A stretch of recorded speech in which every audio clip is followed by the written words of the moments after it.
지난해 여름, 정확히 말하면 7월이었습니다. 수해 현장에서 실종자를 수색하던 중 순직한 고 최상병 사건 기억하실 겁니다. 이 최상병 사건을 외압 수사 외압 관련해서 공처가 지금 수사에 들어간 상황인데 핵심 피의자 소환 절차에 들어갔다고 합니다. 네, 야당은 최상병 수사 외압 사건의 특검을, 여당은 공수처 수사가 먼저라는 주장인데요. 이번 사건 진행 상황과 핵심 쟁점 짚어보겠습니다. 김광산 변호사 나오셨습니다. 어서 오세요. 어서 오십시오. 예.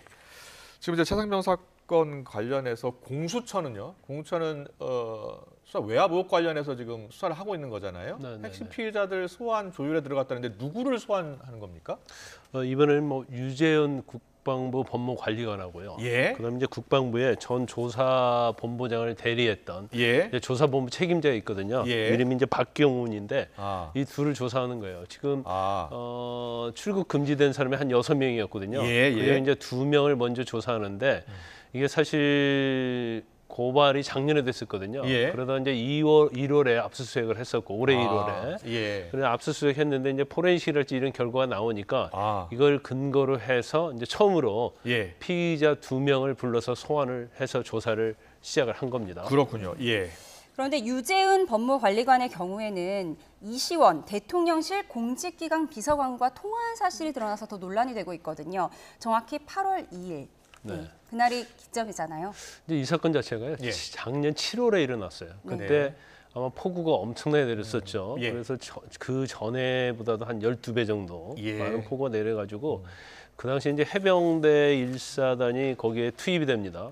처음 투입할 때는 이제 대민 업무였어요. 네. 그래서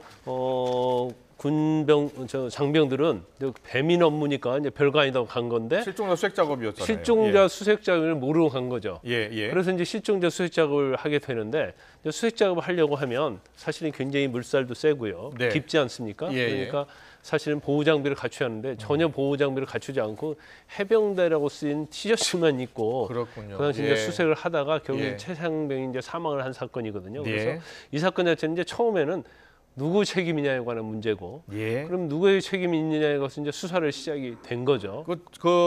누가 책임 있느냐는 지금 경북경찰청에서 수사하고 있는 거고요. 그렇죠. 그런데 박정훈 수사 단장이 그 당시에 이제 수사를 했는데 책임자를 한 8명 정도라 본 거예요. 그런데 유서까지 다 수사 업무상과실 책임이 있다고 이렇게 보고 수사를 했는데, 그래서 작년 7월 30일 날 이제 보고를 하고 이것은 업무상과실 치사이기 때문에 군 수사 대상이 아닙니다. 군에서 수사할 수 없죠. 그렇죠. 그래서 경북경찰청으로 이첩을 하겠다고 결재를 얻어요. 그런데 돌연 7월 31일 날 하지 말라고 이제 보류 지시가 내려온 겁니다. 그럼에도 불구하고 박정훈 전 수사단장이 경찰청으로 보내버린 거죠. 보내버리고 나서 다시 이걸 군에서 다시 회수를 합니다. 그러면 이제 회수하는 과정에 있어서 지금 이번에 소환된 유재은 법무관리과장이 이제 개입을 한 걸로 지금 보고 있는 거죠. 그래서 이제 8월 1일 날 이첩과 관련된 거 할 때 이 유재은 법무관리관이 너무 확대해서 수사를 하지 말고 그 중에서 직접적인 과실이 있는 사람에 한정해서 혐의자로 수사를 하라 이제 그렇게 얘기를 한 거예요. 그러면 이것은 수사 외압이 아니냐 그런 문제가 있을 수 있고, 그다음에 유재현 법무관리관은 또 이게 이미 이첩이 됐잖아요. 그 이첩이 된 걸 회수하는 과정에서 경찰청하고 접촉을 하고, 그다음에 용산의 이시은 공직기강 비서관과 이제 통화를 한 내역이 밝혀졌는데 이것은 왜 통화를 한 것이냐, 이것은 뭔가 축소를 하기 위해서 외압을 한 게 아니냐 이런 문제가 있는 거고요. 그다음에 또 하면 이제 박경훈 조사본부장 직무대리는 이제 기록이 회수를 해왔잖아요. 그런데 이걸 재검토를 했다는 거예요. 그럼 재검토 과정에서 누가 외압을 행사했느냐 하고 또 재검토 후에 수사 대상이 좁혀졌거든요. 그러면 이것도 역시 유선의 외압이 있었느냐 여부를 이제 확 밝히기 위해서 이제 2명을 불러서 수사를 하고 있는 겁니다. 혐의자가 2명으로 줄어든 거죠? 아니 6명이에요. 출국금지는 6명인데 지금 일단은 2명만 소환 조사하는 거고, 그리고 앞으로도 6명도 추가로 소환할 수 있고. 아까 혐의자 2명으로 준 것은 그 최상병 사망과 관련해서 업무상 과실 관련자고 지금 하고 있는 것은 이제 외압과 관련된 수사. 외압과 관련해서는 이렇게 나눠서 볼 수 있습니다. 결국 이첩 보류의 윗선 개입이 있었냐 여부 이것을 이제 조사를 해야 되는 건데 공직기관 비서관이 직접 국방부 참모에게 전화하는 게 이례적인 일인 건가요? 아니면 통상적인 거로 볼 수 있나요? 거의 없었다고 볼 수 있겠죠. 왜냐하면 더군다나 이제 지금 유재은 법무관리관하고 이시은 공직기강 비서관은 이제 용산에서 근무를 하잖아요. 대통령실에서 근무하기 때문에 둘이 뭐 서로 개인적 관계도 아니고 그렇기 때문에 뭐 아마 뭐 서로 통할 내역은 없을 거예요. 그런데 지금 뭐 고발장이랄지 이런 내용을 보면 사실 이제 8월 2일 날 경찰청에 보냈던 기록을 가져왔잖아요. 그날 또 마침 통화가 된 거단 말이에요. 근데 둘 사이에서는 이전에 뭐 개인적 관계도 없고 또 대통령실하고 법무관리로 통화할 이유가 없기 때문에 기록을 회수 과정과에서 뭔 상의를 한 게 아니냐, 아니면 회수 이후에 뭔가 책임 있는 자를 축소한 게 아니냐, 이제 그런 의심을 받고 있는 거예요. 통화 내역 가지고. 그렇군요. 자, 그런데 지금 원래 당초에는 박정훈 조사단장이 8명을 이제 과실치사 혐의로 조사를 해야 된다라고 했고 그걸 이제 경찰청에 넘기려고 했던 거잖아요. 그런데 이게 지금 2명만 최종적으로 넘어간 겁니까? 그렇죠. 박정훈 수사단장은 업무상 과실과 관련된 혐의, 과실치사, 그러니까 최상병 죽음과 관련된 책임이 8명이 있다고 한 거예요. 근데 거기에는 이제 그 단장도 포함이 되는 거잖아요. 사단장도요? 그리고 사단이니까 이제 포함을 하니까 왜 이렇게 이제 범위가 넓냐. 그러니까 처음엔 결재를 했던 걸로 보여요. 그런데 결재를 하고 나서 보니까 아니 뭐 사단장까지 뭐 현장에서 일어난 건데 뭐 책임 있느냐 하면서 여기에 좀 약간 문제가 있다고 보지 않았을까 싶어요. 아직 나온 사실은 아닙니다.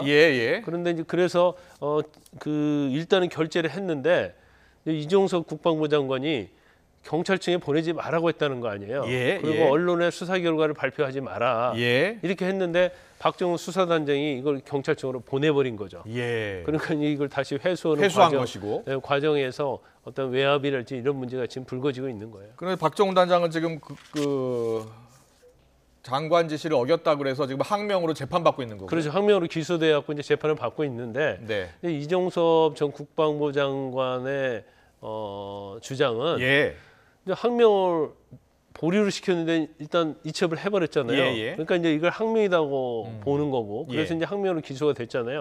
그러면 항명인지 여부를 알려고 하면 경찰청으로 갔던 기록을 가져와야지 이게 증거가 되지 않느냐. 그렇군요.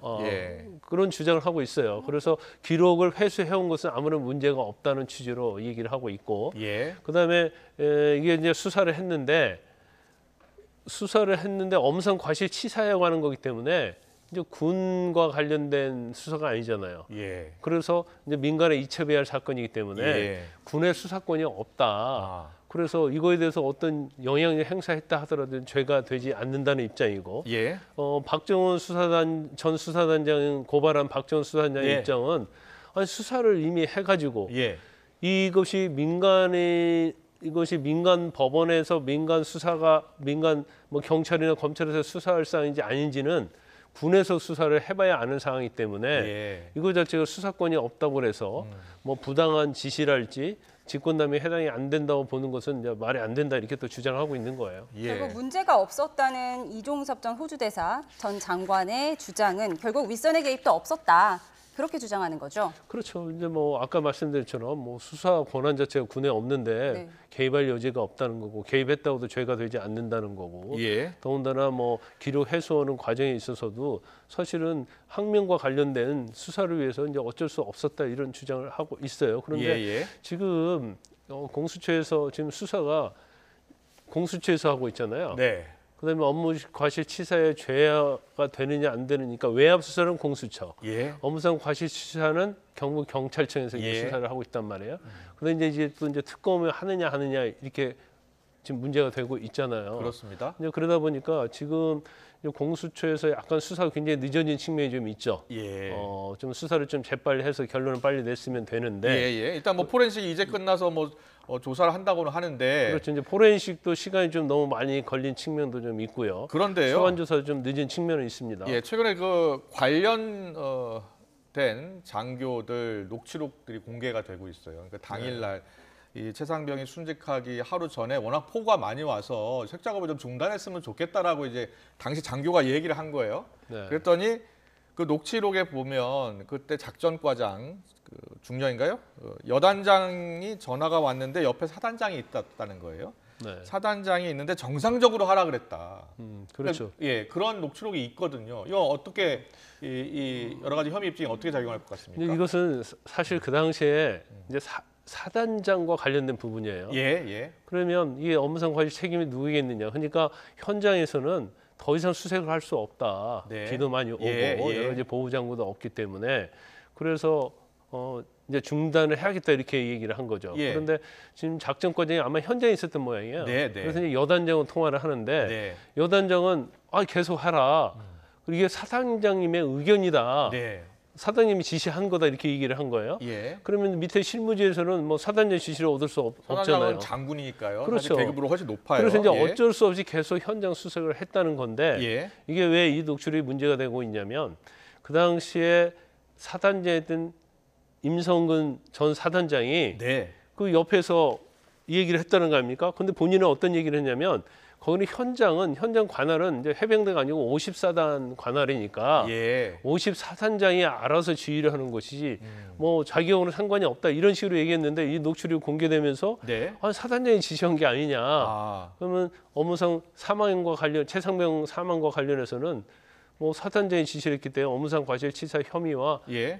관련이 있고 책임을 져야 한다 이런 주장이 제기되고 있는 일단 거죠. 녹취록이 나왔기 때문에 경북 경찰청이 됐든 공수처가 됐든 사단장도 조사를 해야 될 것 같네요. 그렇죠. 예. 조사는 안 할 수는 없을 거예요. 예. 그래서 이 경찰에 뭐 이첩을 할 때 예. 이게 축소를 하고 안 하고는 사실은 중요하지 않아요. 왜냐하면 이제 수사의 권한은 경찰에 있지 않습니까? 네. 그러면 군에서 축소를 해서 수사를 해서 이첩을 했다 하더라도 예. 경찰 입장에서 수사를 해보니까 윗선까지 다 문제가 돼요. 예. 그럼 경찰은 윗선까지 수사할 수밖에 없는 거고 예. 또 처음에 박정훈 전 수사단장이 8명으로 광범위하게 예. 혐의자를 특정해서 경찰에 보냈다 하더라도 네. 경찰이 조사해 보니까 뭐 실무에 있었던 현장에 있었던 2명만의 책임이 있어. 그러면 2명만 조사하면 되거든요. 예. 그러니까 그것은 경찰의 수사의 권한이에요. 그 예. 경찰의 수사의 판단인데 예. 왜 이렇게 약간 무리하게 국방부 차원에서 네. 뭐 설사 죄가 있고 없고를 떠나서 네. 네. 이렇게 했을까 저는 약간 좀 의아심이 좀 듭니다. 그러니까 국방부에서 1차적으로 수사하고 조사하고 그리고 이게 치사 혐의이기 때문에 경찰청으로 사건 기록을 넘기는 과정이었는데 이 과정에서 당초 처음 조사단장이 했었던 8명 혐의 그대로 넘기고 그걸 경찰청에 수사하면 아무 문제가 없었던 거 아니에요? 그렇죠. 아니 예. 저는 이제 그 당시에도 개인적으로 볼 때요. 예.